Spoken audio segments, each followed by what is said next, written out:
I had food be everything food wasn't meant to be. Food was my friend, food was my confidant, food was my comfort. And I would eat to the point of passing out. The girls in high school called me the blob.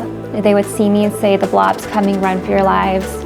I didn't want to live another year of my life in the body I was in, and I knew I needed to make a change. I probably weighed 235. I am now about 135. When I lost the weight, I thought the world's gonna accept me. Everything's gonna be great, and then you realize, no. I was called lots of names growing up.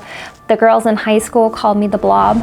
They would see me and say, "The blob's coming, run for your lives." My grandparents, once they saw an obese person crossing the street, and they told me, they're like, "If you ever get that big, we'll shoot you." And I was like 12, I'm like, "You'd rather have me dead than fat?"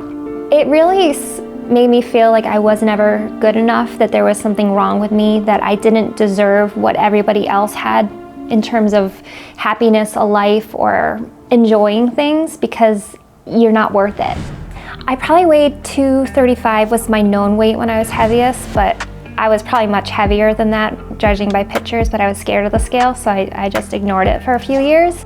Doing my job as a pastry chef was really hard, being overweight, because I was just in pain all the time, and I thought that's just normal, but turns out it's not. My relationship with food was intense. I had food be everything food wasn't meant to be. Food was my friend, food was my confidant, food was my comfort. I would eat to the point of either passing out or almost puking or just being in intense pain, and it's like, food isn't supposed to be like that. The way it affected my physical health, I had high cholesterol, my skin was awful, my hair was awful. I didn't want to live another year of my life in the body I was in. When I envisioned my future, it wasn't overweight, it wasn't being obese, and I knew I needed to make a change. So I looked into surgical options. I had gastric sleeve surgery on February 10th, 2020. And just because you had surgery doesn't mean that like everything's gonna be solved in your life. I work out maybe 3 to 5 times a week. So I'll go on the treadmill for a mile or so. I'll go on the bike for 3 miles. I'll do some weight machines. I also hula hoop. I dance around my house. I probably weighed 235. I am now about 135, and I've lost 100 pounds. So when I lost the weight, I thought the world's gonna accept me. Everything's gonna be great, and then you realize, no, that's not what happened. I think my first experience with that was I asked for a smaller size uniform at my job and was told to eat a cheeseburger. You wouldn't say that if I had come to you when I was 100 pounds heavier.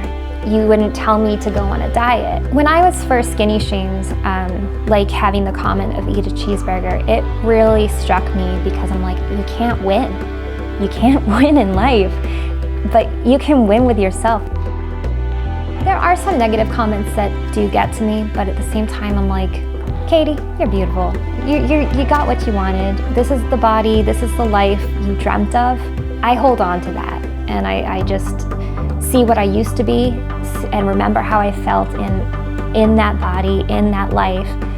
I still have the same heart, the same soul, the same values, the same kindness. That does not change because you lost 100 pounds. My excess skin, loose skin, doesn't really bother me because I know the alternative. I live the alternative, that I'd rather have the jiggly skin than have it not fit into clothing.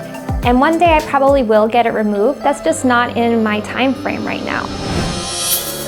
How I look now is better than I ever thought I could ever be.